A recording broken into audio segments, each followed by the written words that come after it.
Don't tell people what you know. Right. Keep them poor. But, unfortunately, the poor will always be amongst us because it starts up here. It's in their words, and the words become flesh. But when they say, I can't afford it or I can't do that, they become what they say. And I made so many people, I can't afford it. You think I'm made of money? My PhD dad, he says, what do you think I am, made of money? I can't afford that. And my rich dad would say, that's why he's poor. Poor people say, I can't afford it, I can't do that, I don't have time. Because it's an escape. It's an escape, you know what I mean? It's easy to say, I can't afford it. Oh, I'm too tired. Oh, I can't go to the gym. When you could go to the gym. No, I can't.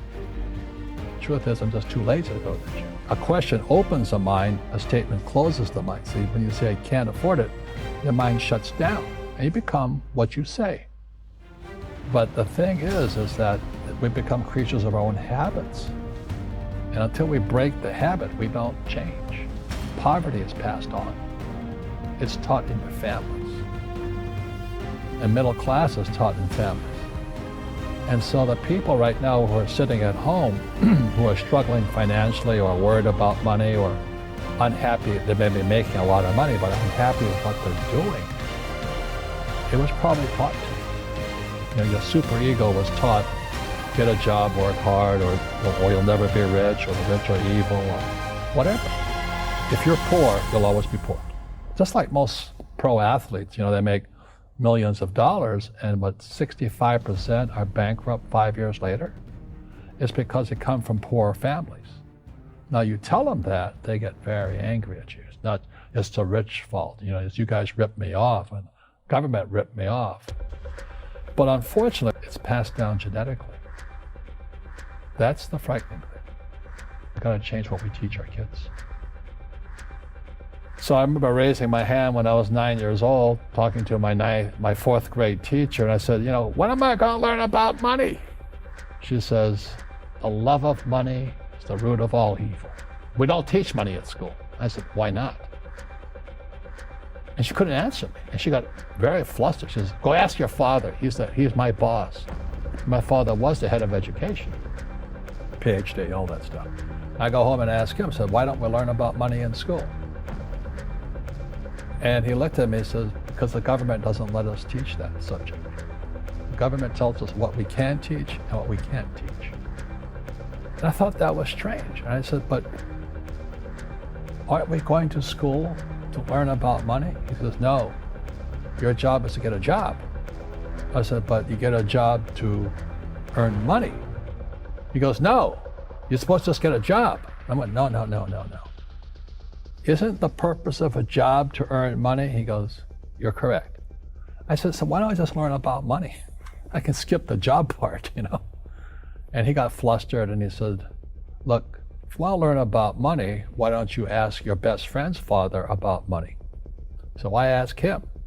He says, because Mike's father is an entrepreneur. And I said, what are you? He says, I'm an employee. I'm a government employee. And I went, oh. What's the difference? He says the difference is an entrepreneur must know about money, or they're no longer entrepreneurs. And he says an employee doesn't have to know anything about money, because the government will take care of them, the company will take care of them. Money on one condition, and that condition was he would never pay me. He says the moment I pay you, you think like an employee. He says that's the trap. Entrepreneurs work for free. And now I'm 9 years old, my head's going cracking in half. He says, you never want a paycheck. You understand that, kid? I said, okay, I got it. And he says, well, how do I make money? He says, that's what entrepreneurs figure out. It's like a cat, which comes first, a cat or the cat chasing its tail. And I said, so how do I learn about money? So he would just break out a Monopoly game board. So I would work for free. I'd pick up cigarette butts and get hotels and restaurants, and I would clean and do menial tasks. And as I got older, I started getting into office work, marketing, and accounting, and I was an apprentice basically, but I always worked for free. He says that the moment you accept the paycheck, your brain goes dead. As long as you're hungry, you'll think. And he was a great, great teacher. You see, most teachers in school They're out of ethics. They teach subjects they themselves don't practice. A fake teacher is somebody who just wants a job and they'll teach anything. They teach how to shine shoes if you pay them more money.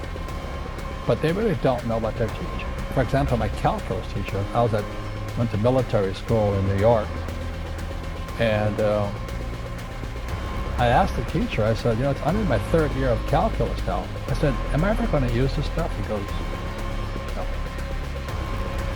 no. I said, why do you teach it? I get paid. So do you ever use it? He goes, no.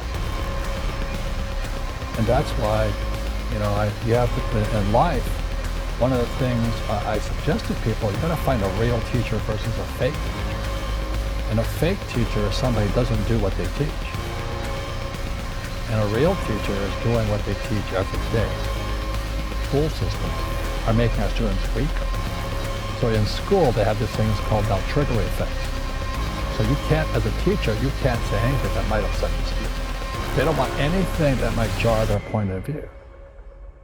So if I went into school, I'd be thrown out because I threaten them. And to me, isn't school about opening your eyes and minds to new ideas? But that's now out of the system. So everybody's got to be PC, politically correct now. And it's killing us. It's killing the brains of our kids. They're going backwards. But in their minds, they're more enlightened. If I didn't have ideas that shook me, I wouldn't learn anything new. But now these trigger mechanisms, we're actually making our students weaker in school. My success comes from spirituality, not finance.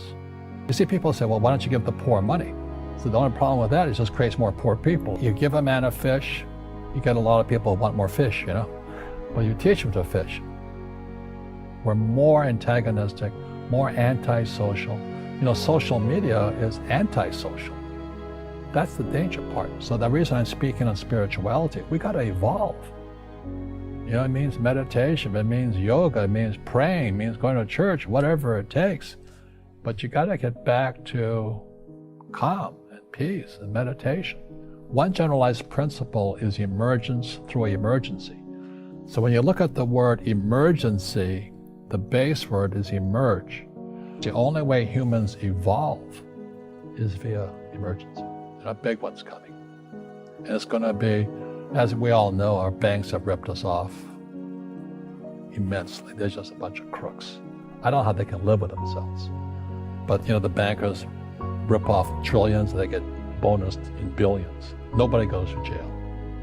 That's the sickness of our society. So that's why I write about financial education. It's almost like self-defense.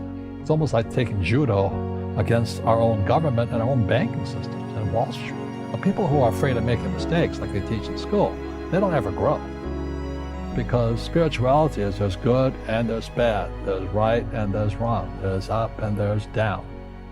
Most people only want to be right, they only want to be positive. Well, you can't have that. That's not reality. Every time I failed, it was like, good. I said, okay, what have I learned? And the average person, the reason they're poor is they haven't failed.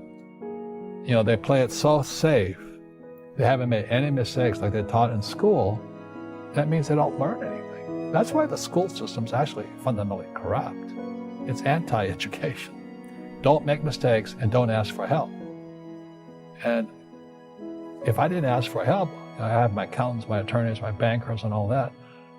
I go into business like a rugby team. Boom, boom. We kick butt.